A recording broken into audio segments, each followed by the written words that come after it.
I told you I quit. It won't last. Hi, sweetheart. Look, how I see Sato's look, okay? He ain't following your program. Master, I'm preaching. Oh, fuck preaching. You make stuff up. It has to be believable. It's called suspension of disbelief. A detective, he falls for the wrong woman. What happens? She kills him.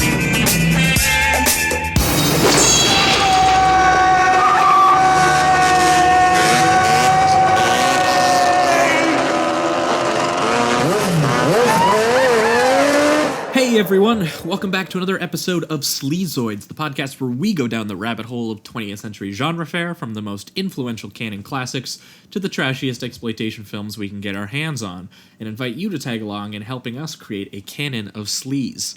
Each week is a double feature grindhouse style where we discuss two films loosely related by subject, genre, actor, filmmaker, or franchise. And at the end of each episode, along with our honorary Sleazoids, which you can become by subscribing on Patreon, we decide on the official ratings and rankings for every film that we cover.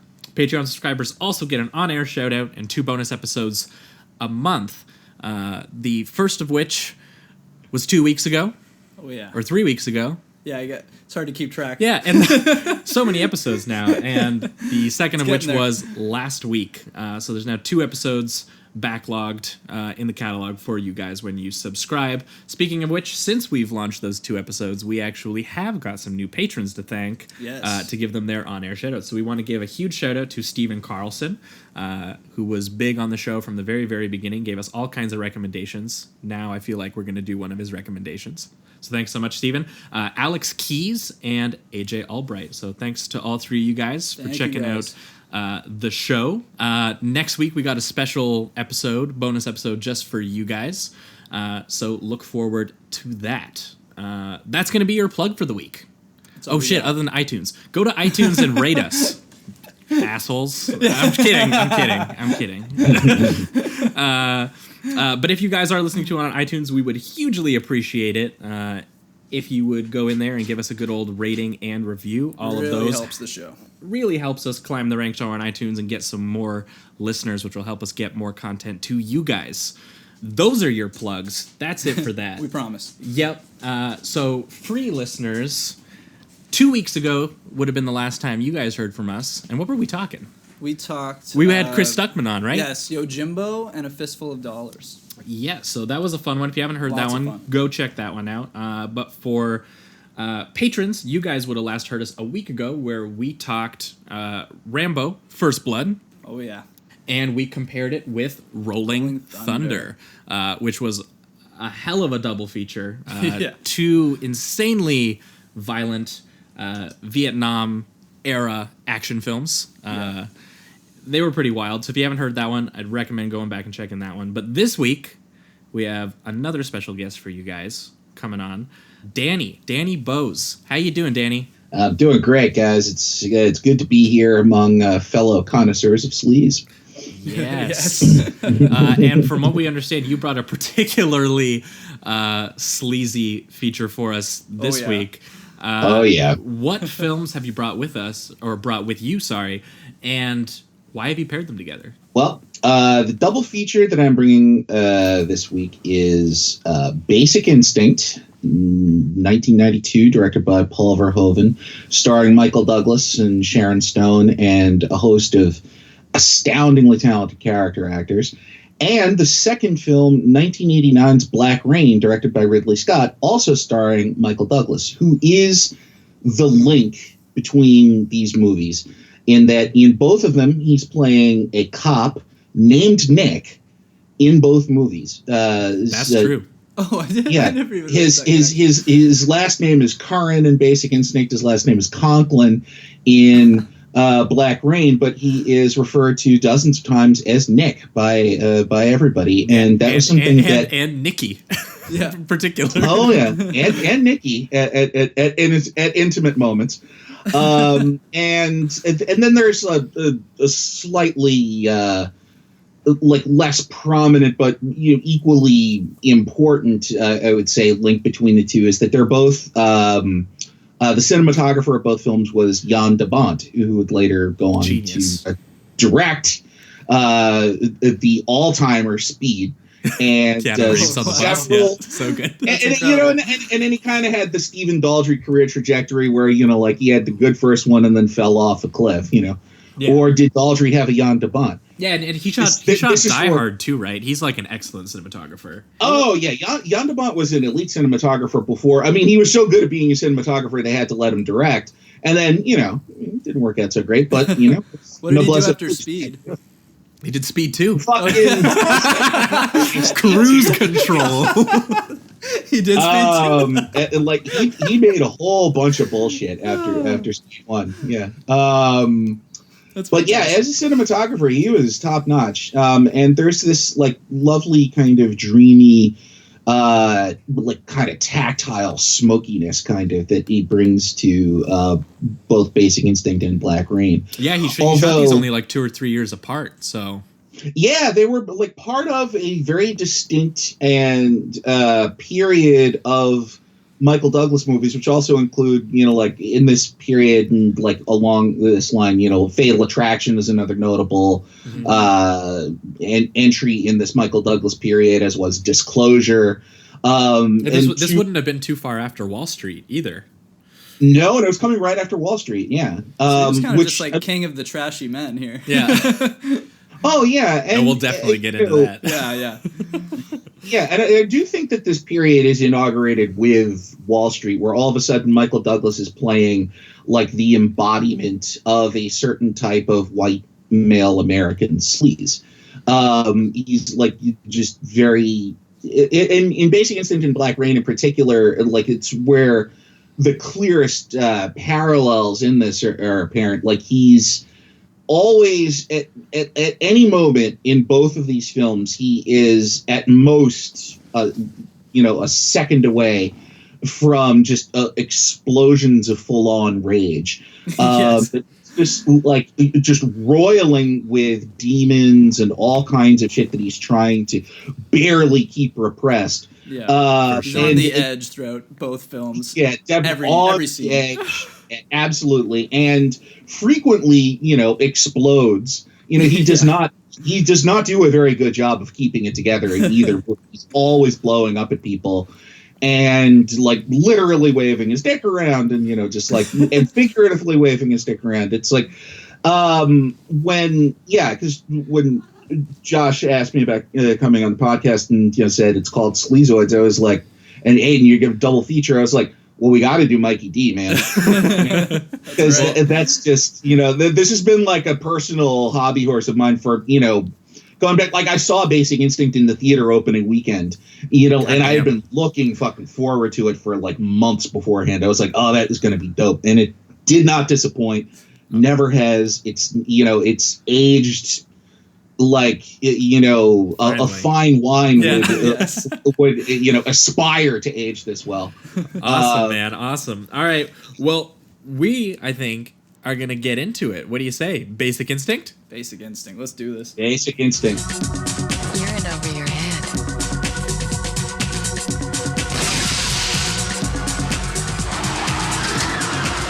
She seduces people. It was internal affairs, wasn't it? She manipulates people. Freeze!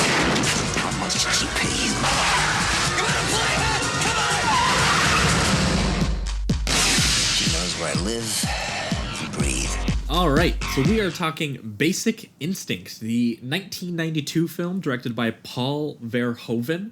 It's kind of a neo-noir, I guess an erotic thriller would be the definition. But definitely erotic. but I don't know that Verhoeven is a filmmaker that fits cleanly into any sort of boxes in this particular case. Mm-hmm. It's a pretty wild film about a detective played by Michael Douglas named Nick Curran, who takes over an investigation involving a deeply brutal serial killer, in which, according to the film's description, a beautiful and seductive woman could be involved. That woman played by Sharon Stone in a very iconic performance, and So rewatching cold, so it, icy. a lot more going on in that performance than I think even the cultural references seem to give it credit for. But I'm going to go ahead and say it right off the bat. This is one of my favorite openings to a film ever.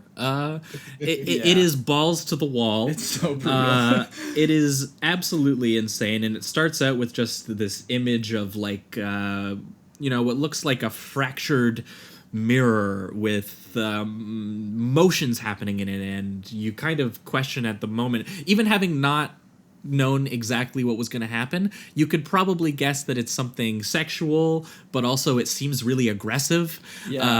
And scattered, it's whatever's whatever's going on within the relationship being shown. It's not exactly straightforward. Something is wild is going down.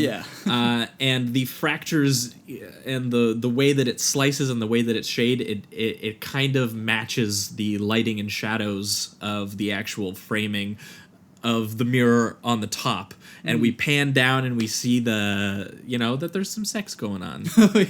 Some crazy sex. Yeah, some very heightened and theatrical sex. Yeah, definitely. That's definitely right. Yeah, and the way it's shot too is extremely explicit. I mean, we're talking Showcase after midnight explicit. You know what I mean? Like this stuff is is crazy, especially for this is how they open the movie. Setting the tone. Yeah, and it's a very beautiful room. And there is a very beautiful blonde woman, kind of faceless in this particular scene, intentionally, obviously, because we don't want to know exactly who it is who's going to stab this dude viciously with an ice pick in the chest, in the neck, through the face. That was the most... Oh, man, that shot through the face. And Verhoeven doesn't flinch. No. I'll give him that one. Not at all. Well, it was initially presented when it came out in theaters in a more there was a much less explicit version of this opening sequence. Oh, that's disappointing. Because the last bit at the end where like you see the ice pick go through the guy's eye and like half his face and shit, and then like that was cut in order to get an R rating initially, I think. Although when it then came out on home video, they were just like, well, we don't have to worry about getting an R rating anymore. Let's put the good shit back in, And so then that everyone and should do that. a bunch of like much less kind of elusive sex, like much more direct sexual acts, or like just odd frames here and there were like put back in. But yeah, I mean, like the director's cut version of it, is like it's like, here we are, it's just like, it's very much in your face. It's very confrontational, and so over the top that it sets it sets the tone perfectly for what's about to ensue. Because what goes the rest of the movie, I mean, it's so gloriously, sublimely heightened. Like everything about it is just pushed to ludicrous extremes, and it is exquisitely wonderful. I mean, it's just like, it's so wrong, it's right. It comes so far beyond being wrong that it comes back to being divinely right. I mean, it's just a glorious fucking 2 hours of movie. No, I don't think there's any movie we've covered that is as actually the definition of sleazy as this one is. Yeah. Hey, look, man, you asked for sleaze, I gave you sleaze. Oh, dude, no, we asked for it. We're happy you brought it, but oh man, like this it wears it on its sleeve the whole film. It's it's just not ashamed of itself at all. Yeah, the movie, despite obviously it wants to. I mean, I think it's questioning the idea that of this eroticism itself. Sure. But because it's also very like clammy and sweaty in ways that are Yeah, it's not clean No. by any means. No. Oh, hell no. It very much reminded me of the kind of movie that De Palma would love. I'm actually almost... I don't know if De Palma's ever said anything about this film, if he's seen it. I imagine he has. It's not really it's not the kind of thing he would make. No. And it's... I actually think that, I could very easily see Brian De Palma having a bit of either professional jealousy or personal distaste for this movie because of the similarities which would be apparent to, like an outside observer, but also the differences between them are noticeable enough and crucial enough that I think that there's a distinct possibility that Brian De Palma really doesn't like this movie if he ever saw it. Yeah. Or I could definitely see some jealousy. Or he could just easily be like, fuck, I wish I could have made this movie. Yeah. Because when you mentioned Brian De Palma, it was interesting. The thing that I was going to point out was that it's not what you would normally think of as a Hitchcockian type movie, but it's clearly made by somebody who has watched, Vertigo, and a number of other Hitchcock films, intimately knows them. And the thing that I was going to say is that, how like when film critics who don't do drugs claim that some wild movie is like, oh my God, it's like Vertigo on acid, and they get the drug reference wrong. There's a very highly specific drug analogy that I thought of for this, which is that it's like somebody watched Vertigo on poppers and angel dust, because it has to be like a particularly like fucking grimy drug combination. Like, I mean, you got to be really serious about taking fucking drugs to take like that combination of drugs. And then watching like Vertigo on that yields like, I'm going to write Basic Instinct. And not that I'm, intimately familiar with screenwriter Joe Esterhouse's personal habits, but I mean, he is somebody who has spent considerable stretches of his life in states of non-sobriety, shall we say. Yeah, and your Vertigo comparison is definitely apt, because this is about a detective in his own way who is... It's about sexual obsession. A dude who feels like he's lost something and he's trying to fill it with just an insatiable desire. Yeah. And I just say his desires, and I mean, both of them in their own way. I think Hitchcock obviously wrestled with the idea that its protagonist was impure as well, but Verhoeven's version of impure is let's just say it's a little bit more impure. Because I was going to say, like, yeah, Hitchcock characters fill that void with, like, Freud, and Verhoeven characters fill that void with whiskey and cocaine, Yeah. And I think that's where the most interesting thing about Basic Instinct, actually let's get into some of the story elements here. Sure. I think that this movie really does, and the way it worked best for me was kind of like a precursor to what we would eventually see in things like Gone Girl, which is a film that feels inspired by this, and very much so.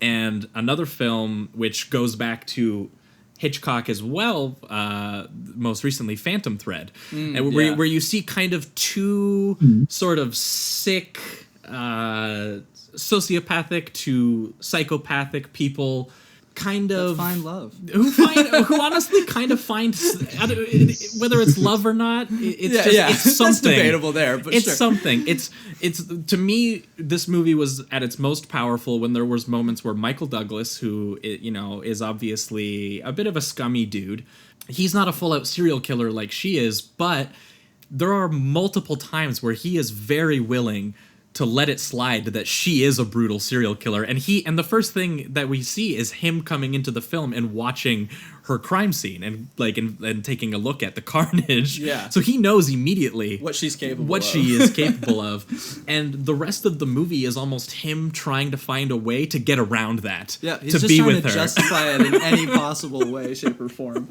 Because the second she comes up with a very lazy excuse, and he's just like, "Wow, that's so accurate! Like I'm gonna shape my entire case around this. Like either he's a really shitty detective, or his urges are controlling him in this particular sense, and not just urges that she is, projecting onto him or making him have. These are just things inherent in him, and he seems to have found sort of a perfect partner in her."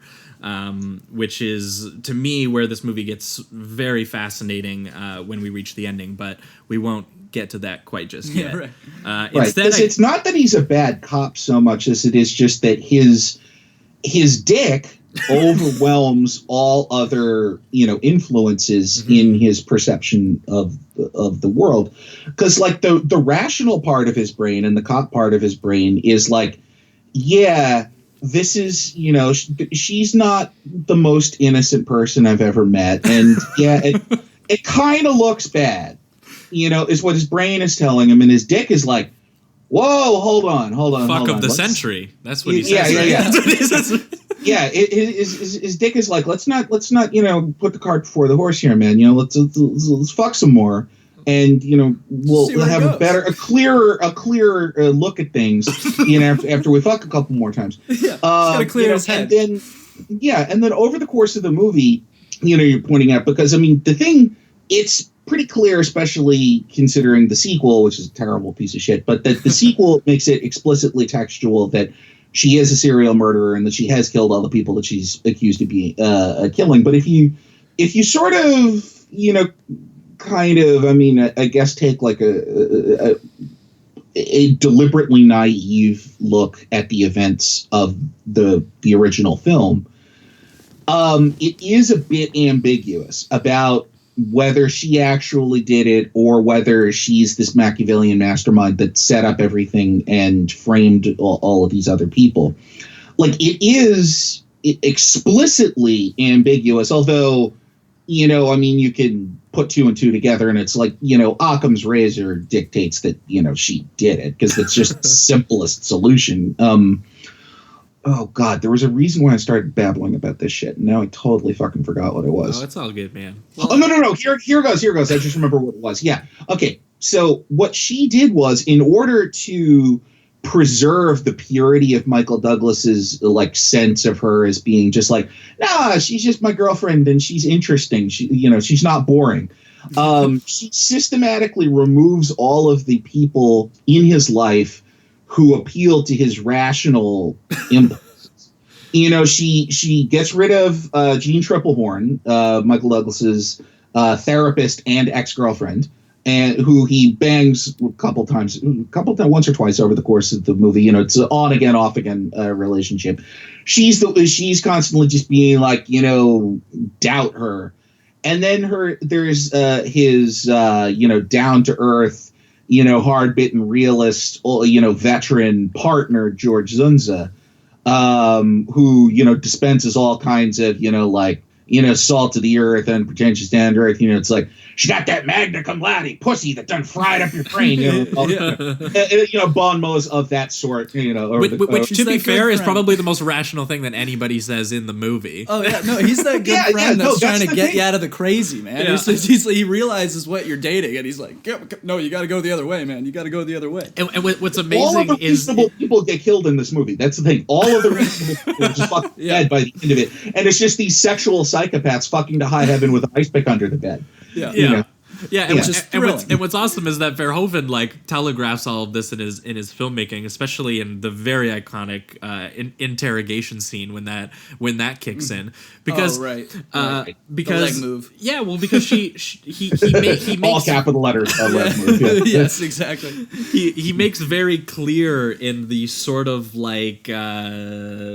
off-kilter zooms and cuts and stepping into focus things that he's pulling in the interrogation room to show that she's in control, and that all of these people who might otherwise be able to do something about it are left totally paralyzed. Yeah, they're just blubbering idiots during the interrogation. By her presence. Yeah, and all she's doing is just lighting up a cigarette, talking softly, the leg move. Yeah, but she holds all the power. There's not a moment where, almost in this entire movie really, where she doesn't control the scene. No, I loved, and I shared the shot on Twitter, but I loved that shot of him before he goes in the interrogation room. Absolutely. And he's looking back and talking to a guy in the doorway, and in the background is the television where she's looking into the camera lens. So she looking through the TV, looking into our camera lens that we're seeing. That was a moment I wrote down when I said that was her the definition of her control. That is a power move. Yeah, that's a powerful woman.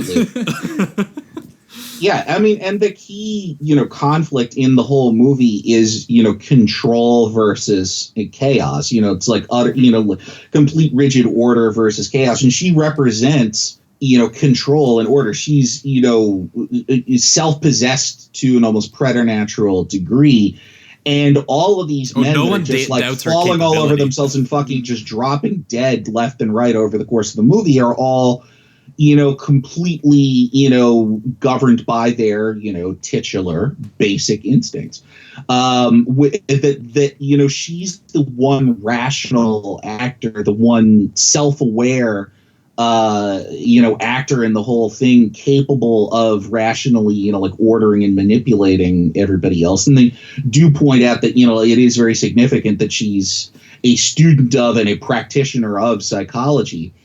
And all of the, just less intelligent, less self-aware people in the movie are kind of helpless to her because she's just, in terms of, having control over other, events and other people, she's just on another level from everybody else in the movie. Right. For sure. And I mean, she even takes the control when it comes to the lie detector test. She suggests the lie detector test. She's fully aware of her capabilities and that she could, get away with even something like that. So, I mean. And I love that line, the one guy just be like, "You can fool me, you cannot fool the machine." And it's like, I mean, Basic Instinct was actually one of the crucial kind of, influencing sort of documents in the culture that told people how fucking easy it is to beat a lie detector test if you really want to do it.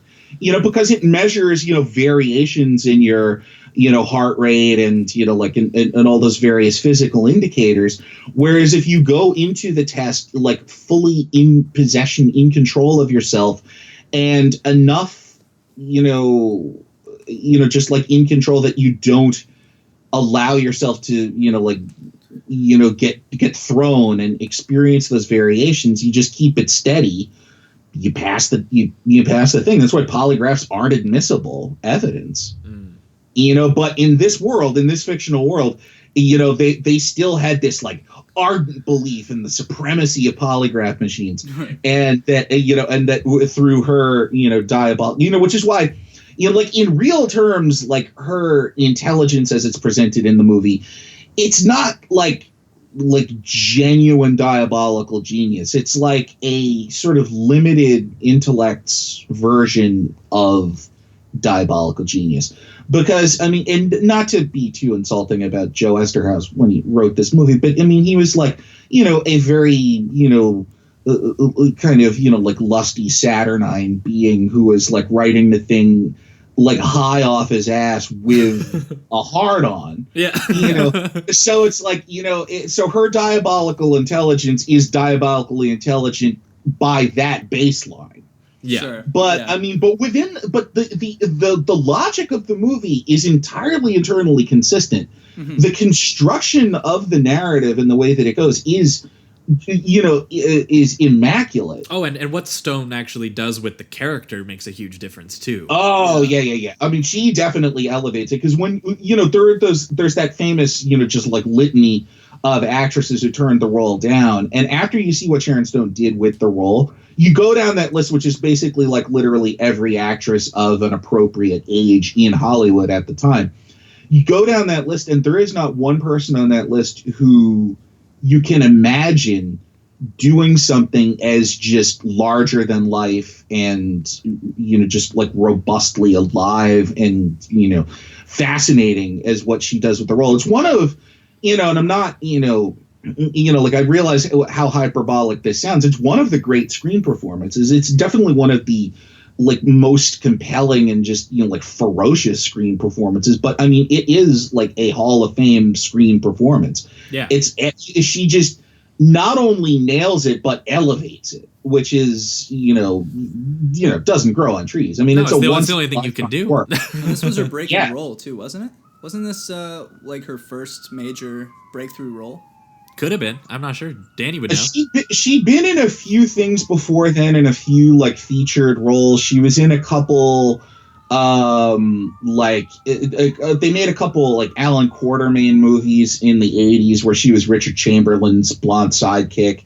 She was in a movie called Irreconcilable Differences that she got some good notices for. She was Steven Seagal's wife in Above the Law, in what you might imagine was not as fully realized a role as Basic Instinct.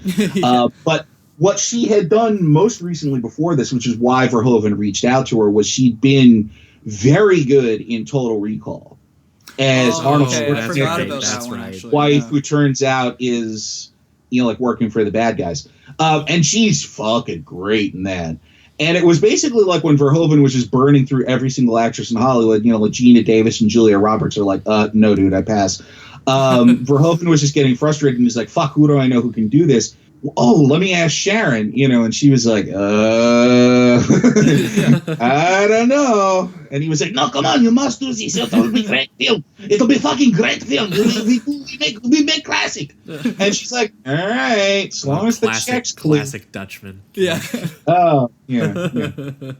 I don't want to make films that are boring. I want to make films that are interesting, that make people want to fuck. It's like, yeah, well, all right, cool, man. Well, successful, man. Successful, man. You really got to trust your director if you're going to get involved in a project such as this. I mean, I can imagine people reading the script and just like, what do I have to do? Like, that is crazy. Please tell me this writer is in rehab. And it's like, he's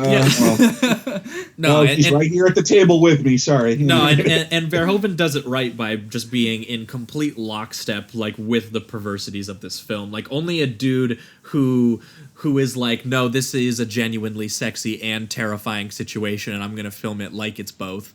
It's the only way that this film's gonna work. It actually, because we were talking about how people like to compare this to De Palma, it actually reminds me a lot more of something that Cronenberg would be interested in. Now, Cronenberg wouldn't have made this script, but Verhoeven seems on that kind of wavelength where just he's in tune with the sort of both sexual and violent energy that's at the core of this. That's at the core of both of these characters. Just one has figured out actually how to channel it and be successful with it, while the other is very much struggling. Michael Douglas's character, I'm pretty sure, was he under investigation or something like that? Is that something that's happening in it? Or his internal affairs is up his ass. That's another parallel with the other movie. I wasn't sure if I was thinking Black Rain, but internal affairs is after him because he killed some people while possibly high on cocaine or something like that. Right, yeah. Exactly that, yeah. Yeah. Yeah. So just doing good cop work, Yeah, just your average Joe. Yeah, exactly. Hey, look, when coffee's not enough, you got to go for something a little stronger, Yeah, man. Yep. And it'll cut down on the donut intake because it's it's an appetite suppressant. So it's like cocaine is probably better for cops. Yeah, and Michael Douglas in this, he's very interesting. I think I guess the only reason he's sympathetic in this is just because obviously it's very clear to, I think, the audience that even if Sharon Stone hasn't done it, she knows something. She's done something. Oh yeah, she doesn't try to hide it for a second. If she hasn't done this, she's done some shit. Yeah. So for that reason alone, you're kind of just like, okay, well, I guess I'm with Michael Douglas on this. But then Michael Douglas kind of tests you. Yeah, over and over again. Yeah. Oh yeah.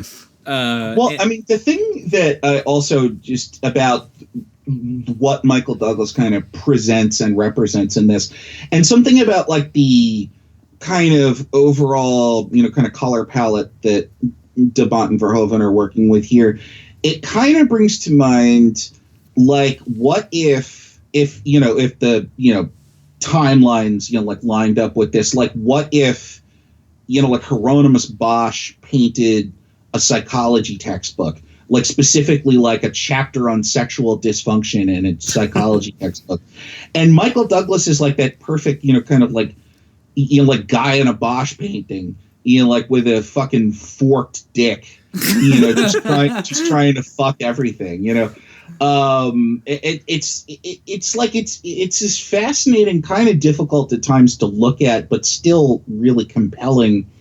Just kind of glimpse into just pure, like, sexually dysfunctional id just being projected on a film screen. Mm-hmm. I mean, he does this great job of just channeling that and not trying to, kind of like rein it in or anything like that. He just like, goes there and stays there and kind of, like lets the audience kind of just sort of behold this really kind of, fascinatingly grotesque sight. Grotesque there. Yeah, I mean, it's Grand Guignol's sexuality, and I mean, this is the one thing when you were mentioning earlier, like, comparisons with De Palma and Cronenberg. I mean, this is one instance where I would, just politely take issue with that and say that Basic Instinct set up Paul Verhoeven as somebody with no peers in portraying this kind of psychology, this kind of like twisted sexuality. I mean, that Verhoeven kind of stands alone on an island with this kind of singular portrayal of all of this shit. Just like an unhinged. The ways in which it is unhinged and the degree to which it is unhinged is something that, like, nobody's ever. I mean, the closest that I've ever seen is when you mentioned Gone Girl. The bit when the bit when Dougie Hauser gets murked in Gone Girl. It was like, and I think I remember Ignatiy Vishnevetsky pointing this out too. It's like, oh, it's a Paul Verhoeven movie, and I was like, oh yeah, Ignatiy, hell yeah, baby, good call. Yeah. Yeah, there's definitely something to the way, because Verhoeven's so interesting, because I've watched quite a few of his films, and I, when people talk like, auteur status, they kind of a lot of the time just mean like a distinctive visual style. Whereas here, I mean, obviously people who use it correctly use it for a lot more, but I feel like most time that it's noticeable, people see like a filmography of someone where you can watch a movie, you can see a scene and see another scene, and you're like, oh, that's the same dude. With Verhoeven, there is something like raw and impulsive, but still in control that is, I can't even describe it, and it's totally different a lot of the time for me from film to film, because next week actually we're going to be talking RoboCop. Yeah, RoboCop. And man, like watching Basic Instinct and then following it with RoboCop just like a week later. Yeah, I was like, holy, same I guess. Yeah, I guess. But there's, it's totally different interests. But there clearly is something there. There is a connective tissue of a total psycho. Well, and that's exactly right. You're hitting on the exact thing. The signature, what makes Verhoeven is often intangible. It's tonal. It's that kind of, it's that ineffable, just feverish, like insane tone that he's able to apply to different kinds of subject matter. And I mean, because the only really tangible thing that you can point to with his movies, because I mean, he works with, different DPs and different, just forms, really. It's like, it's basically those great Steadicam shots. Yes. But, that aren't like huge features, though. They're kind of like a minor feature. There's like one or two of them per movie. They're fucking great, but they don't pervade the entire film. But really, the thing is, the linkage is that just duck fucking insanity of all of those movies. There's the roiling with violence and sex and complete lack of sanity in that unique kind of way. I mean, he's his period, and it's like most prevalent in his Hollywood period. Basically stretching from what RoboCop to Starship Troopers, kind of, because I mean, the Hollow Man fucking sucks. I mean, sorry. but RoboCop, Total Recall, Basic Instinct, Showgirls, Starship Troopers, it's an insane run. Yeah, it's a tremendous run, but it's like that's his most unified run, and it's really, when you talk about Paul Verhoeven in those like auteurist terms and everything like that, those are the films that you're really grouping together. And he, there's something about his sensibility, just to bring Mikey D back into it. There's something about Michael Douglas's ability and willingness to just kind of like push it out on, to the edge of the envelope and like kind of go out to the limits of his own sanity and self-control, that blends very well with Verhoeven's just natural affinity for insanity. The combination of those two things makes for just like this operatically heightened, kind of like, skateboard off the fucking cliff with all of this like violent and sexual urges and stuff. I mean, and it's it makes Basic Instinct, although there's some like horrifying shit in it, it makes it a compulsively rewatchable movie because there's that like that adrenaline rush, the heightenedness of it. Oh yeah, it's so thrilling. It's almost unique in the annals of cinema. I mean, there's really, for like a certain mood, there just is nothing like this movie. No, and it's a movie that again feels almost high on its own thrills at the same time, which is a whole different kind of thrill when you're watching it. But yeah, no, I think you nailed it on the head there, Danny. And we're going to enter the reductive rating round on this one, which will tell you, Danny, is the round where we remove all the nuance, remove all the words that we gave to the film we were just talking about, and we give it a number between 1 and 5. We reduce it to that. You don't have to participate if you don't want to. Okay. We kind of just do it for our own rating and ranking for our little list of things that we've covered. For me, Basic Instinct is going to be a pretty easy high 4. I really do love this film.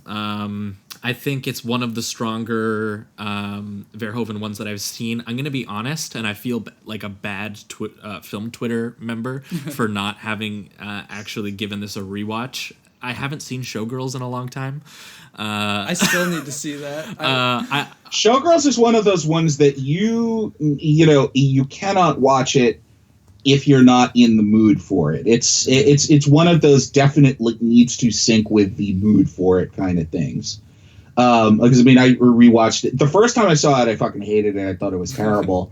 And I subsequently came back around a little bit on it. Okay. Interesting, because a lot of the film Twitter corner stuff that I've read is that Showgirls is like top tier. If you haven't seen it, you're not a Verhoeven fan. Yeah, and I was like, well, I mean, I've seen RoboCop. I thought that was pretty cool. But I think that's the typical, and not to step on anybody's toes and disrespect anybody with this, but I mean, it is kind of like it's taking that stand that Showgirls is the greatest Verhoeven film is sort of like it's a stand that you take for the act of taking that stand and also for the practice in defending it, because you will get people objecting to it. It's almost like critical calisthenics, kind of like when you have a take like that, because you have to defend it and you get practice defending it, and so it's like it's good practice, and it may very well be a sincerely held take, but that is still true, because like when you take like wild out there takes like that, I mean, it's like you do have to defend them, because you can't just claim it's self-evident that Showgirls is Verhoeven's best film, because it's fucking not self-evident. Okay, well, what I'm going to do is I'm going to watch Showgirls. I could go on about that all day, but yeah. I'm going to watch Showgirls, and then I'm going to pick up Adam Naiman's book, because if you wrote a whole book about why you love Showgirls, you're probably convinced enough. There's a book about why he loves Showgirls? Yeah, one of the critic colleagues that I know, Adam Naiman, he wrote a whole book on why Showgirls doesn't suck, is I believe the title of that book. I feel so bad that I haven't read it yet, because I mean, I'm in a fantasy basketball league with Adam. I love him. He's a great guy. He's a wonderful critic, and I feel really bad that I haven't read that book, because I imagine that like he if anybody can make the case for it, he's the one who can. Awesome. All right, Jamie, for you. I'm also gonna give it a 4 out of 5. It's a high one as well. It's a strong 4 out of 5. I was just hypnotized by Sharon Stone's performance for one. That really blew me away. Seeing Michael Douglas in these two films, I've never really watched too many Michael Douglas films, so I had no idea he had this reputation of kind of this king of powerful, trashy men, so I really enjoyed his performance as well. And was this your first Verhoeven? I think it might have been, because RoboCop's probably his most popular, right? Among them, of his Hollywood stuff, yeah, I'd say probably. I think this was that and Total Recall and Starship Troopers, I guess. You know what? Total Recall would have been my first Verhoeven film. All right. Which I also really enjoy. But so I'm gonna give it a 4 out of 5. This one really surprised me. I was pretty blown away. All right, and Danny, I give it a 69. Damn, nailed it. Nice. 69. Yeah, out of 5. By the way, shoots right up to the top. Yeah. Best movie of all time. Yeah. Awesome, man. Now, I'll just conclude by saying that seeing this opening weekend when I was 13 was a transcendent experience. I bet it was. How did you get into the theater, man? Yeah. Like, there's no way that they'd be like, they'd have a lockdown on this movie. No, I was accompanied by somebody who was over the age of 17. Oh, okay. I didn't even think that movie would be, they'd be just like, no, you're 13, you're not seeing this film. But well, it was also depending on the movie theater back in the early 90s, you could get into R-rated movies. They would not let you into X or NC-17, but like there people at ticket counters in movie theaters back then did not give a shit. Especially in New York City. Maybe in like more culturally conservative parts of the United States, you'd have trouble with that, but not in Brooklyn. They just didn't give a fuck. The person was there because, you know, it's like, all right, you want to see some tits? Get in there, kid. Enjoy yourself. You know, Get some life experience. Yeah, you're gonna learn a lot, kid. You come out, it's like, have you been experienced? Well, I have.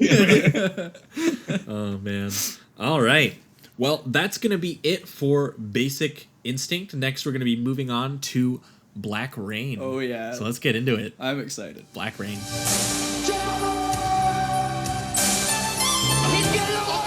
I thought we were working together. The guy's getting away. You have no part in this. I am the solution to your problems.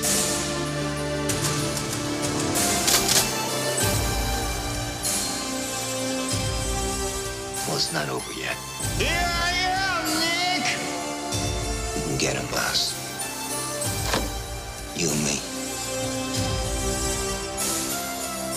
Michael Douglas, Black Rain. All right. So we are talking Black Rain, the 1989 film directed by Ridley Scott, also shot by Jan de Bont, and starring Michael Douglas. This film is about two New York City cops who find themselves involved in a gang war between the Yakuza and I'm guessing the Italians. Yeah, I wasn't. That's sure. what I'm going to take a guess at. Sort of, yeah. Yeah. What ends up happening is that they arrest a Yakuza member who committed some sort of assassination in New York. In the middle of broad daylight. And for some reason, they're chosen to just regular cops are that going to escort him odd, yeah. all the way to Japan You gotta because they're take going to him. extradite We got him. nobody else to do it. Yeah. Yeah. We need Michael Douglas on a motorcycle. need Douglas. That's the only thing We that need could that get him flow. there. We need that flow in Japan. We need to improve diplomatic relations with Michael Douglas's perfectly smooth and non-xenophobic demeanor. Yeah. No. Yeah. But, however, in Japan, the killer manages to escape, and the rest of the film is kind of them trying to track down this killer, and they get into some sort of bromance, cop romance type thing between Michael Douglas's character and the Japanese officer, who is that Ohashi? Oh, I thought it was... No, it's Masahiro Matsumoto, who is played by Ken Takakura. Gotcha. Also known from the film The Yakuza back in the 70s. Oh, that's a great film. We're gonna do that at some point. That's the one that Schrader wrote, right? Yes, I think the Schrader brothers wrote it, and Sidney Pollack ended up directing it, if I'm not mistaken. Yeah, I've definitely seen that one. That's a good one. We're gonna definitely talk about that one at some point. But yeah, so this film, very something. I'll say that much. It's definitely something. Yeah, this is I'm gonna go ahead and definitely say not as good a movie as Basic Instinct is. Just to make no ambiguity about that fact. This is not as good, but it's a really weird spot in Ridley Scott's career too. Yeah, because it comes like, Ridley Scott had a weird 80s, like after Blade Runner, like he made I think Legend, which is a thing. And then like an interesting low-key kind of film called Someone to Watch Over Me with Tom Berenger playing a cop who's protecting Mimi Rogers, who witnessed a murder, and they fall in love. And it's built around, the song "Someone to Watch Over Me" is interpolated, throughout the movie. It's an interesting little low-key film. It's like, very like kind of under the radar Ridley Scott film. Definitely, if you're doing a listicle called, 5 underrated Ridley Scott movies, that's exactly what Someone to Watch Over Me is for. And then Black Rain is kind of like like his second film in a row taking place in New York among the NYPD and everything. And there was kind of an awkward process developing the script. Like, it went through a whole bunch of different versions. Okay. Here's what I heard about this. Cut me off right there. Yeah. I was gonna say, here's the thing I heard about this, and you can tell me if you've heard this as well. And I'm gonna be honest, because I think I like this film a little bit less than you two do, and I think that this is gonna be a huge reason. I did not know this until I researched this. Because I was like, why does this Maybe feel... you're about to crash my whole world here. Yeah, no, because it kind of blew my mind, because I was like, holy shit, I was right. Now, this thing might also be what makes the movie work for other people, so I'm not saying it's, makes it objectively bad. Right. But I was sitting here watching this movie and being like, this is a really stylish, actioner, and it's got a real mood to it. I actually think the performances are quite good. I like Andy Garcia in it as well, and I think Michael Douglas is fine.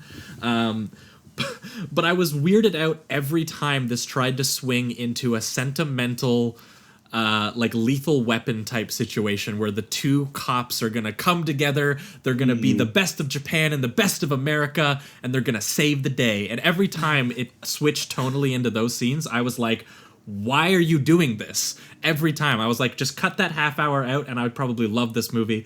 And I went and I looked up, this draft of this script was supposed to be for Beverly Hills Cop 2. That was the plot. The plot of this movie was initially designed for Beverly Hills Cop 2. What the fuck? I had not heard that. What is if you don't mind my asking, what was your source for that? Well, you know what? I'm not like trying to call you on this. I literally have never heard this before. No, I honestly just saw it on like a random trivia thing. I guess I could look up where they got it from. So someone take the reins while I do some research on that. But I was like, when I saw that, I was like, that actually makes a whole lot of sense all of a sudden. So I'm going to...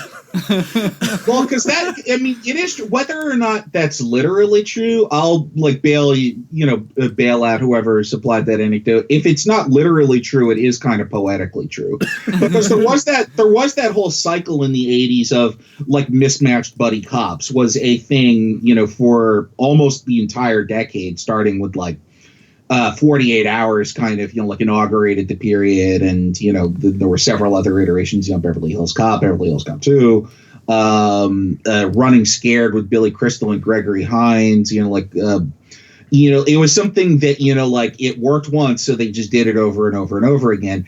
And I do agree that is probably the weakest part of the movie, because there's a lot of these very long scenes of banter between Michael Douglas and Ken Takakura, where they're like, because Michael Douglas is a racist shithead. Oh yeah.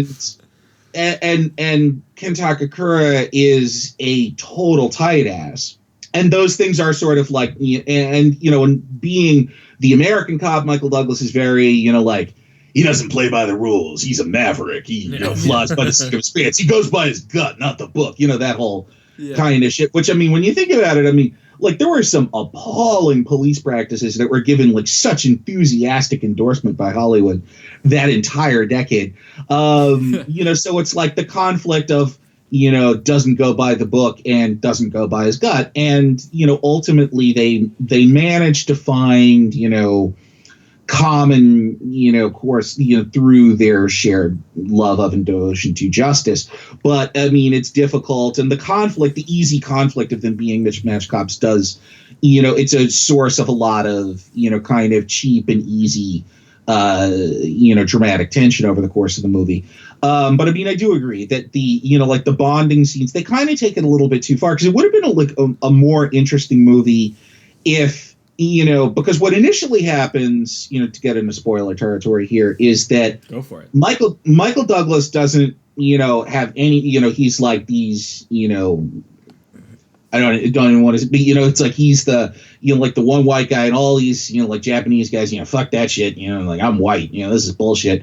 And he just doesn't want anything to do with any of them. He wants them to just like, snap to and like obey his authority, even though he's, like a foreign, like just a foreign asshole. Well, yeah, dude, he's got some drag racing to do to Greg Allman, right? Oh, yeah. Because I'm going to be honest. The initial bond between is, Andy Garcia bonds with Ken Takakura initially, because Andy Garcia is this like, kind of stylish, young, fun-loving guy who's like, friendly with everybody. Like, he's Mr. Smooth, Mr. Slick. I'll be honest, I was really sad when Andy Garcia gets wiped out partway through this movie. Like, it does kind of, show it. You kind of know that it's about to happen, but it doesn't. Oh, it's a very slow, like, inevitable it's a slow thing. build to it, right? And then, but once because they really rub Michael Douglas's face in it just to be gratuitous about it. They're like, we're gonna kill your partner right in front of you, and there's nothing you can do about it. I mean, it's Yeah, I mean, they look right. I love that shot with the sword against the asphalt and the right before he's about to decapitate him. It's pretty cool in a sense of the style. Obviously, I didn't want Garcia to get his head cut off, but. But as far as like just to just tie up the whole like mismatched buddy cops thing, after Andy Garcia gets killed, they then have Michael Douglas start from scratch and do the buddy cop thing with Ken Takakura at that point, which is sort of like, we don't need this. I mean, I do agree that is a debit in the movie. That, I mean, they could have saved a lot of time. Just, all right, look, out of professional obligation, this guy killed a cop. Let's go fuck him up. They didn't need to do all of the, like bonding shit that they did. Although, having said that, Michael Douglas and Ken Takakura do play those scenes very well. I mean, the MVP in terms of performance in this movie is Ken Takakura is fucking amazing in this movie. Yeah. Sure. And he has a difficult role because he has to play an uncool tight ass and yet still be, somebody who the audience recognizes as a good guy and they like him. And he just like projects this just like rectitude and humanity that, you can't help but respect and eventually have affection for him over the course of the movie because he's just so good in it. Right. Because, I mean, for the majority of the film, he's that cop that you would want a cop to be. Well, yeah. Not unlike Douglas, Yeah. Which when you're watching the cool cop, the guy Douglas, who rides a motorcycle, cycle, he's the greatest flow of the 80s, by the way. He's holding them back, smearing racial slurs at people. Yeah. I do. Speaking of all these bonding scenes, there's one scene that I did actually feel a little bit that I enjoyed. The one where I forget what starts this up, but the one where Michael Douglas just starts like breaking the room apart to like this to what would eventually become like what we now know as the Hans Zimmer like propulsive scoring moment, and he just starts like breaking apart like desks and bookcases. Is this a Yakuza club that he's at? I think he's they've gone back ostensibly to look for clues, and then Douglas starts just throwing a tantrum and destroying everything in the room. Yeah. It's out of frustration, I'm assuming, right? It's because he can't find anything and it's not going his way. So obviously this is how his character reacts. Yeah. In a completely impulsive manner and aggressive. And that the Zimmer score just really kind of sweeps you up into Douglas's state of mind in that. I love Zimmer's score in this fucking movie. Oh yeah. He just took advantage. Because it was like young, I got this trashy. Yeah, I got this trashy 80s action movie. I'm going nuts with he's got like high pitched electric guitars during the fight scene at the end, which we'll get to and stuff. It's great. It was before he learned restraint with those like understated Christopher Nolan scores and shit. 100%. Yeah, he was like, it's the 80s, bitch. Sniffed a line and wrote a even riff. The audience is on cocaine. Like, come on. You gotta rev it up. And I'll say the way that. Oh, sorry. Oh, I was just gonna say the best thing for me that this movie does have going for it is the style of it. Yes. Even in because obviously Jan's that's what saves cinematography is excellent, and just the fact that they were able to go to Japanese locations that obviously look amazing. Yeah, you could feel like Ridley. I haven't seen the two films he did between this and Blade Runner, but you can feel like Ridley was looking. He was like, I want a really interesting locale that expresses something about my characters and the situation that they're in. And I'm not sure, Danny, because you've seen the other two, was that lacking in something like the previous one you said took place in New York? It was a much more restrained type film. It was much more of like an interiors kind of thing. Like it was a lot like Rain back, because he was, I think, I mean, I'm not sure exactly what was going through his head, but as best as I can surmise watching like the progression of these movies, you see him, you know, after that 1-2 of Alien and Blade Runner, which still kind of defines his career because it's still his career's peak, you know, right there at the beginning. He wanted, you can see him trying to prove that he's not a one-trick pony and like, you know, trying other shit. You know, like going in something to watch over me is almost like, I mean, as compared to the rest of his filmography, it's like something you'd see on TCM. Like it's very like restrained and all of like, you know, these interiors of luxurious Manhattan apartment buildings and stuff. Like, I mean, and it's very consumed with Mimi Rogers' confinement and all of in these you know, interiors. And what you see in Black Rain is in a couple senses, but in the one that you just mentioned, you know, like all of those great, you know, like Osaka nighttime, just like landscapes. It was like you see Ridley Scott like at home, just like, oh yeah, this is sort of like Blade Runner, except we didn't have to build this set. It's just like this here. You know, they built this whole city. This is the good shit, man. Yeah, let's have a couple really cool nighttime shots of Osaka. Yeah, Jan. Yeah. Yeah. You know, Blade Runner was fun, wasn't it? Oh, man, yeah. You know, and then so there's all of those where it's like, you know, just those great nighttime shots of Osaka where you're just like, oh, yeah, you know, Ridley watched those dailies and he was like, oh, I'm the best, ain't I? You know? Look at that neon. Neon's the best shit, man. Yeah. Colors. But there was another great kind of Blade Runner throwback, which is, you know, after in the scene we were just talking about where Michael Douglas, you know, tears apart that like Yakuza locker room or whatever the fuck it is. And at the end of it, he finds the clue that he's looking for in kind of a Blade Runner throwback. You know, it's like when Deckard finds the scale of the snake at that one crime scene. It's, you know, Nick Conklin finds that sequin of the, I guess, like B-girl at Kate Capshaw's bar.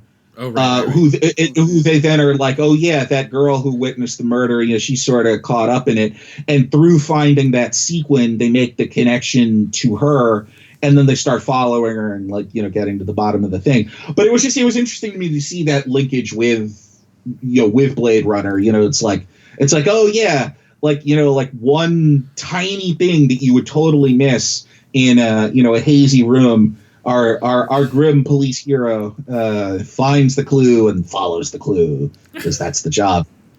But yeah, I mean, the only thing really, and it does to the degree that it succeeds, the thing that that successfully elevates it above, like, you know, just run of the mill, you know, boilerplate 80s cop movies and 80s buddy cop movies is that tone and the visual sophistication and style that Ridley Scott brings to it just innately by being Ridley Scott.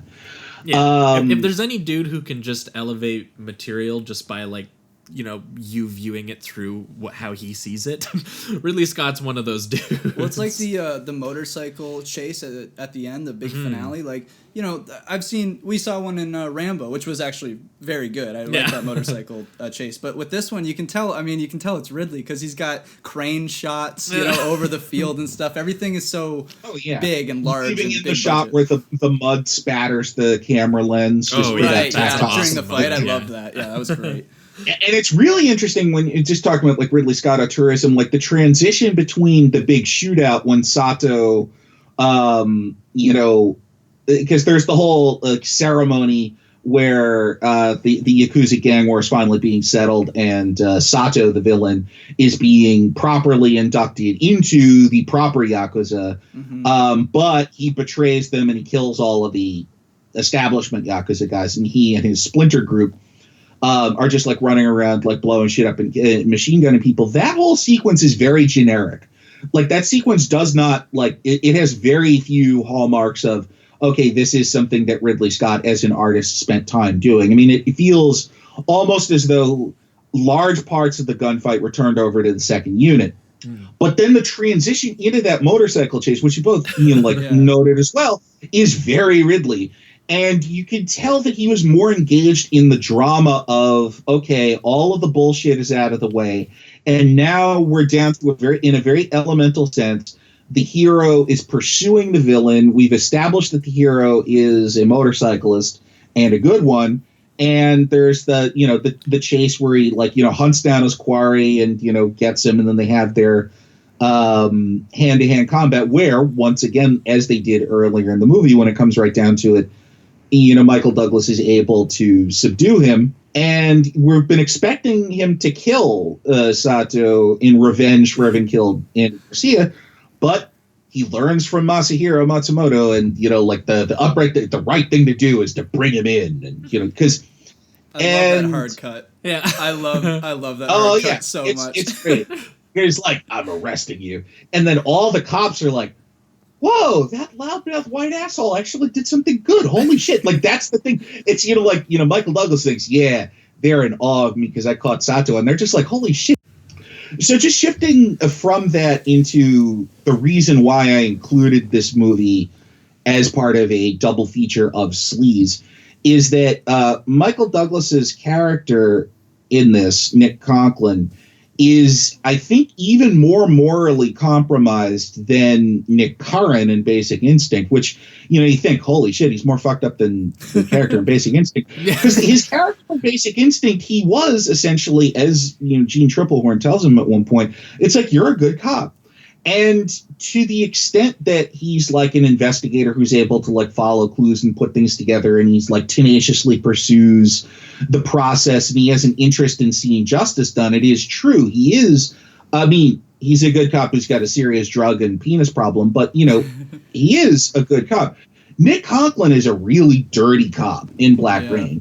It's like we're introduced to him like on like his answering machine. It's just like, all right, IA's got you, and they're gonna fuck you, and it's just like it's a given at the beginning of very beginning of the movie that he's about to not be a cop anymore because he's broken all these rules, and it's one of the rare instances that you see in a movie in this era of the maverick cop who doesn't play by the rules and goes by his gut, getting some comeuppance for his actions, because it's like, he and some other cops skimmed a bunch of money off of this drug dealer that they busted, which, as tempting as it might be, is still a no-no. And if you, do that kind of thing, it's, you got to face some consequences for it.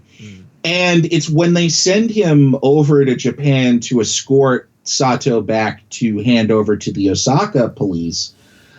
This is kind of like might be his last act as a police officer. And it's like, until the very end of the movie, we're not really shown a side of Michael Douglas's character that shows that he in any way actually is a good cop. I mean, he's so like, all he really recognizes in terms of like moral authority is his own, for lack of a better term, base instincts, that, his own personal sense of what constitutes right and wrong and what makes a good and a bad cop is what he goes by, rather than any like established moral standard. Like, he doesn't see anything wrong with stealing if he's stealing from a bad guy, but it's like, you can't steal shit, it's just. And he also, he physically harms them too.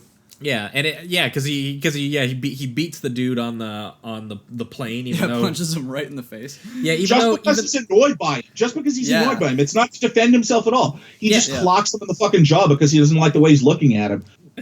It's also not like he's particularly angry at him either for like what he's done. That he just like straight up brutally murdered a dude. Yeah, he just does it. Yeah, he just does it to wave his dick in his face. Yeah. It's like, There's I'm a the lot top of hero. Michael Douglas waving his dick around in these movies. Yeah. I mean, that's the defining. That's the link. The linkage is Michael Douglas's erect dick. I mean, it's like, in a real sense. Yeah, do you know what? I actually got Michael Douglas dick double feature here. I got so into this double feature, I actually added a third Michael Douglas movie to it, The Game by David Fincher, because I've been meaning to rewatch it. He also plays a guy named Nick in that movie. Me? I'm not kidding you. He's on purpose. Yeah. This is a conspiracy. I did a trilogy of Michael Douglas plays shitty Nicks. The Nick trilogy. Oh man, we got to coin that Nick trilogy. And the thing about this character in The Game, just why not just make it a triple feature and add The Game in there? Is that like his moral turpitude and compromise in that one takes in an interesting twist. It's that he's an unprincipled capitalist. Yeah. Because in both, Black Rain and Basic Instinct, he's playing cops, working, class, I don't know, proletarians of a sort. It's like definitely somebody who's labor rather than management. Mm-hmm. And then in The Game, he's just the avatar of soulless capitalism. And the whole point of The Game is to kind of like shake him up out of that and like loosen him up and kind of reconnect him with his own humanity through visceral fear is how he like relinks to his own human and moral, sense. But yeah, there's a running through it too that there's some sort of trauma, like obviously a trauma in his past with his father that's led him to just kind of want to just kind of sleepwalk through these basic things, not realizing any of the damages that he's doing and not realizing any of the interestingly enough, one of the first scenes with him in The Game is him. He's just not acknowledging his maid who's working in his house while he's eating a meal that she just made for him, and he's got this great bit where he's got his tie over his shoulder so he doesn't get this tie in his food, and like that's his day. That's all he cares about. He's just like, my tie's not getting messy. The people who do shit for me, I'm not gonna thank them. I'm gonna go to work and I'm gonna feel empty. And that's what life is. And then a whole game ensues that leads him through a life-shattering experience to wake him out of that. And again, Michael Douglas, he does feel like kind of a king of these sort of like unsympathetic...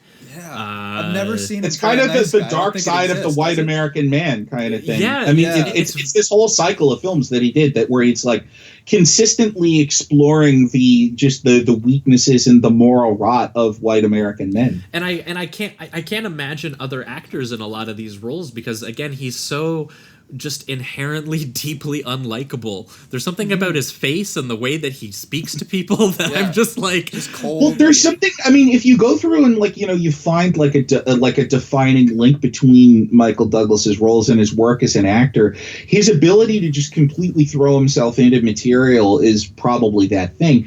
Because I mean, unrelated to any of these roles that we've been talking about, one really exceptional piece of work that he did was in Behind the Candelabra, the Steven Soderbergh HBO movie about Liberace. I need to see that. He is astonishing as Liberace in that movie. And it's because he just jumps into the fucking deep end and he's like, all right, I trust you, like, let's go.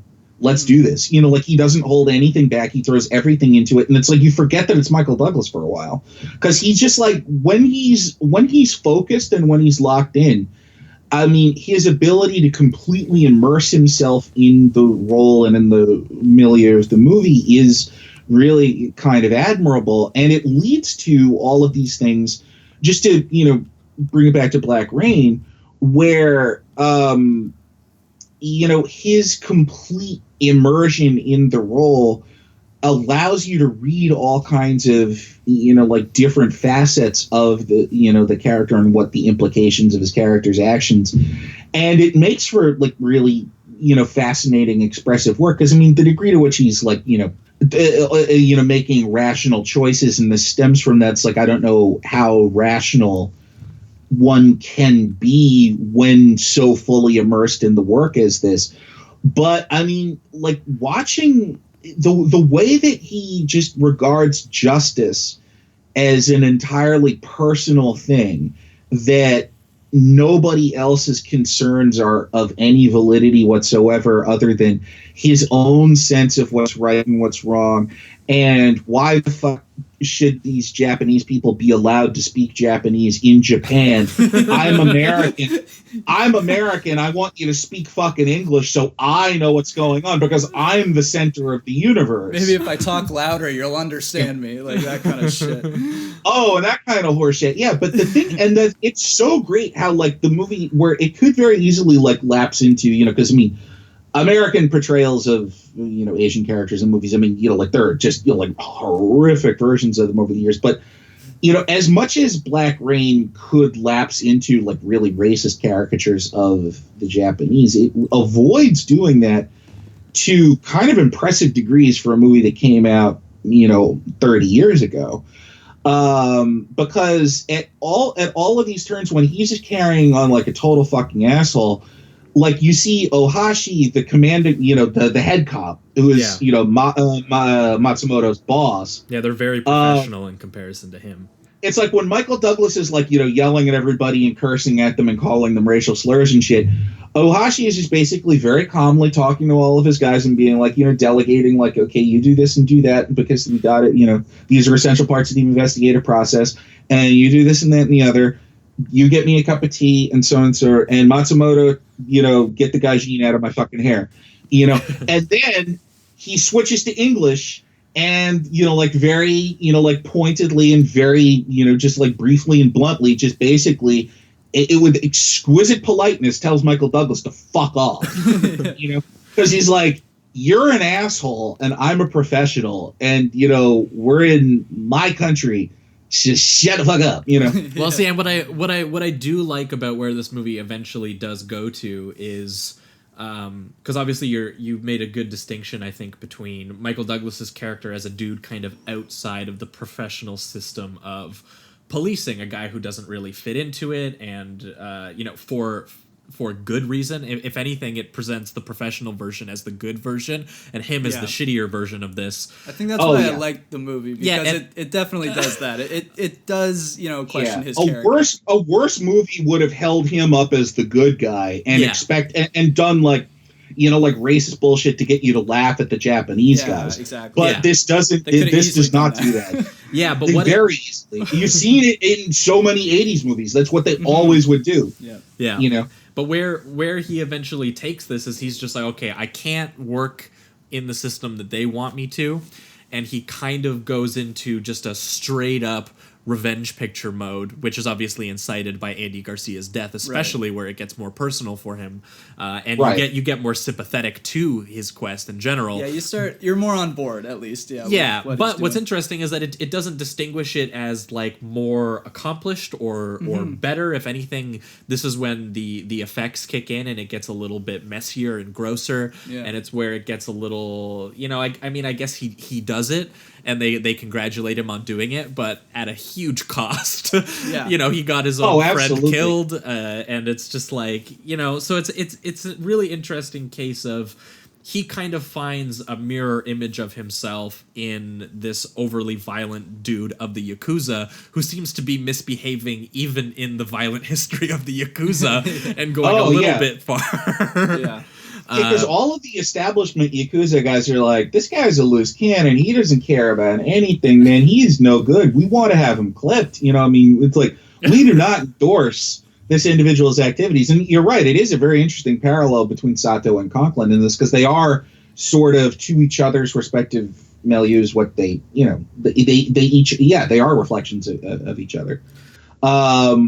And the irony of that, like Michael Douglas going off the reservation at the end of the, like in the last stretch of the movie, is that when he finally has when he finally orients his moral compass toward doing the more like objectively right thing and stopping just, it's through pursuing his ends in the most selfish ways that he has over the course of the movie and the least institutionally, permissible ways. It's like in abandoning the law entirely is how he gets, finally the sense of morality and of ethics. And, he absconds with the counterfeit plates, because the whole thing, just, we haven't mentioned this yet, but the whole kind of plot hinges on these like super good plates for counterfeiting money. Yeah. And by the end of the movie, Michael Douglas has absconded with, the 2 plates that you need to do the front and the back of the bill. And there's nothing really stopping him from just keeping them for himself, or like, selling them to, like the highest bidder or something. Right. But, for reasons that maybe he can't even articulate, he gives them back to Matsumoto at the end, and Matsumoto's like, wow, I did. And that look on his face, it like is unmistakable. He's like, holy shit, I did not expect you to do this. I did not expect you to do the right thing here, And it's not because he's, like undergone any kind of conscious moral transformation. It's because he personally likes this cop who follows the rules. I felt that too. And it's because of his personal friendship with that guy that he does the right thing, rather than having any kind of moral and ethical awakening. So it does leave him off at the end of the movie as, in a way, just as big a piece of shit as he was at the beginning of the movie, except that IA is a little bit more successful about it. Yeah. Internal Affairs won't be breathing down the back of his neck anymore. Yeah. It's kind of like he got away with it. Exits with a big thumbs up and everything. Yeah. That 80s thumbs up. Yeah. Yeah, that little soundtrack going there too. Oh man, good stuff. Hold it on. Anyway, I think we're going to be entering the reductive rating round on this one. Black Rain, for me, is going to get a high 1, but I'm going to be giving it a 3.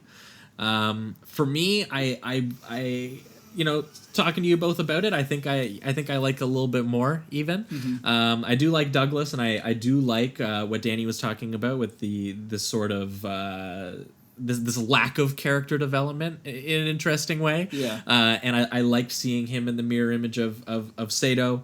And I think this is stylish and it's well performed.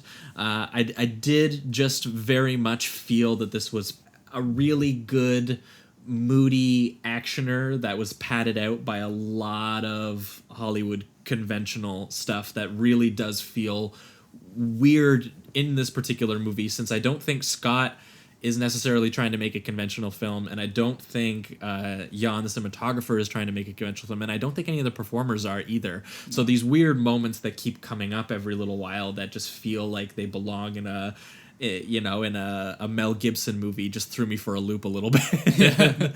But for you, Jamie? I'm gonna give it a 4 out of 5. I really liked it. I do think Basic Instinct is much better. Just put that on the record.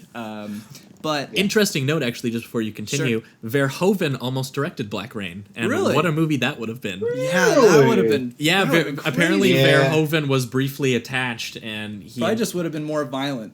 After RoboCop came out, and then he dropped it to go do Total Recall instead. Oh, okay. But he wanted to work with Michael Douglas, so thus Basic Instinct happened. Oh, that's interesting. Wow, that's crazy. So yet another way in which this is all tied together. Yeah, I imagine Paul Verhoeven's Black Rain would have been like, we need more fucking racism. There's no fucking racism in this movie. Yeah. More heads coming off. Come on. We need decapitations. We need racism. We need full penetration. Have like a 4 motorcycle cross with the decapitations. Anyway, keep going, buddy. Yeah, but it was like, I didn't expect, when I was watching it, I just couldn't really believe it was a Ridley Scott movie. I'm used to Ridley Scott being the big sci-fi guy a lot, Alien and all that, but he's just got a larger-than-life kind of feel to his films, and I didn't think he was going to do a more so down-to-earth kind of a bro cop movie kind of thing. It was like a very dark and gritty and gross version of like what Rush Hour would become or whatever. It was like, I thought Douglas, he's just so good at playing a dick that I don't hate. I mean, as a person, his personality traits, he's a terrible person, but I'm entertained constantly by his dickishness. I really enjoyed the unfortunately short bromance we got with Andy Garcia and him, and then the preceding relationship with Matsu. But yeah, I thought it was really good. It was like a high budget, trashy action movie. You know, it was like with the what I said earlier with the high cranes over the motorcycle scene and stuff. It was just like a more larger than life trashy film, and I thought that was cool. So yeah, I'm gonna give it a 4. All right, and you, Danny? I'm actually gonna split the difference between both of y'all and give it a 3.5 out of 5. Because this is a movie that I have a lot of sentimental attachment to. I think I saw this one in the theater too, or if I didn't see it in the theater, I saw it on TV or VHS very shortly thereafter. So it's one that, I mean, it's been with me for a very long time, and I've rewatched it, many, many times over the years. It's one where it's like it's hard for me to separate my affection for it with its actual quality, but through having seen it as many times as I have, I mean, it realistically, it is a mixed bag. It's like yeah. I mean, like, its assets are the mood, because the mood is wonderful, established through the cinematography, the music, the direction. The performances are vivid and nuanced to a degree that they aren't usually in formula cop movies. But its weaknesses are the ones where it's sort of excessively beholden to the era that it was produced in, which is that it's got to have all these 80s cop movie tropes.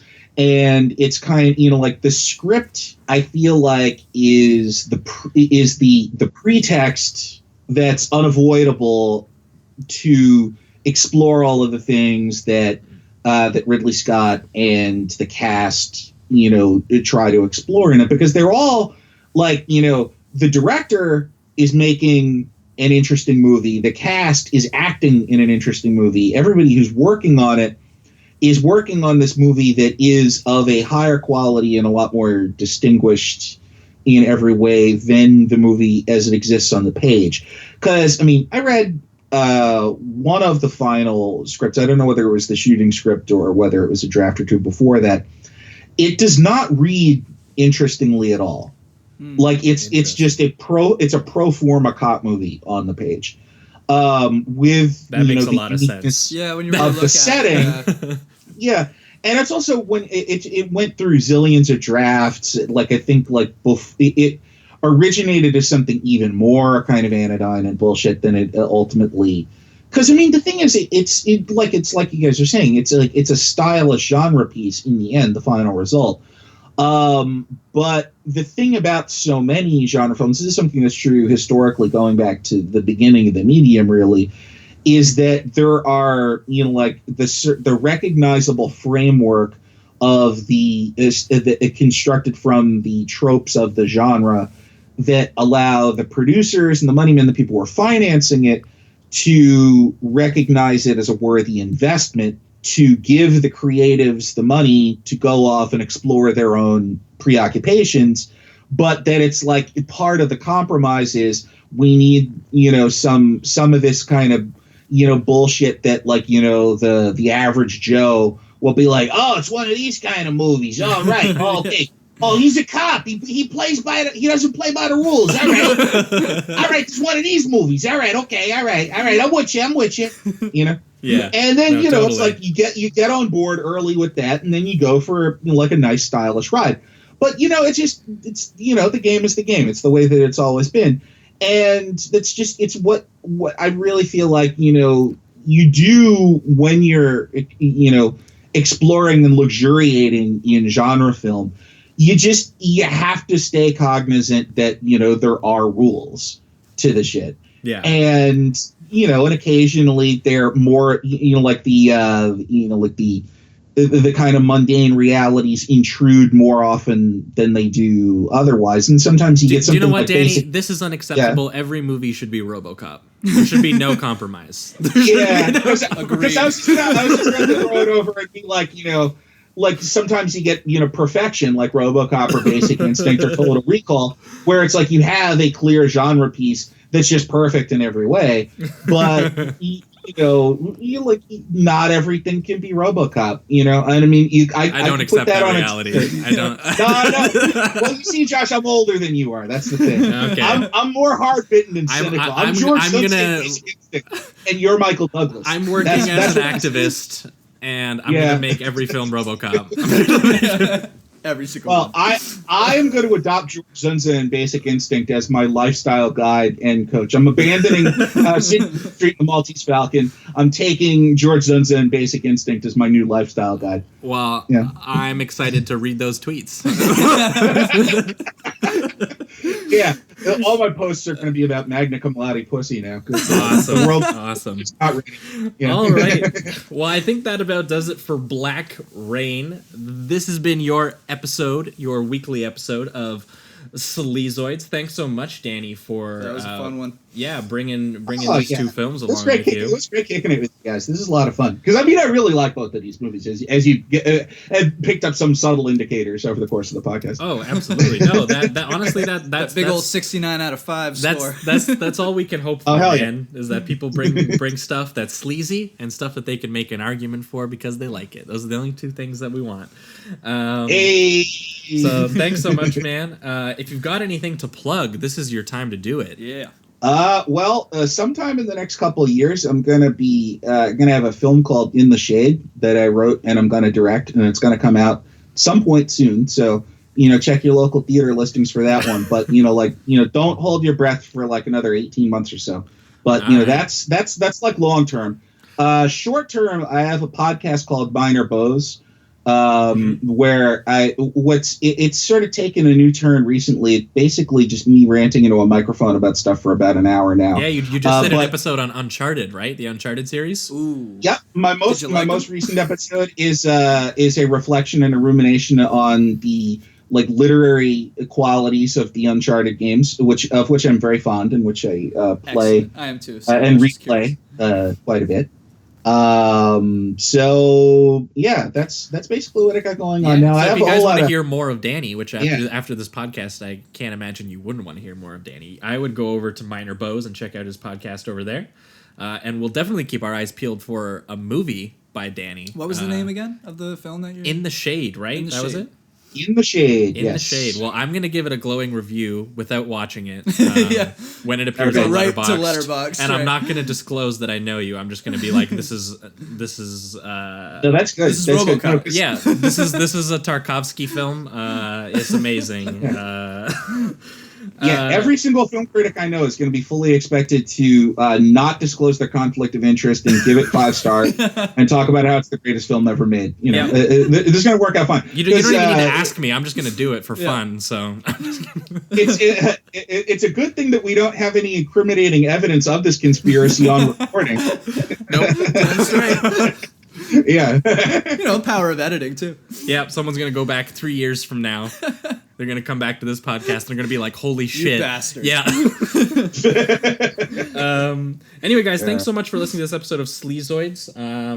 For listeners, next week we are back with a patron-exclusive bonus episode where we're going to be talking, as we mentioned, RoboCop, and we're going to be pairing it with we're going to be pairing with Terminator. Come on.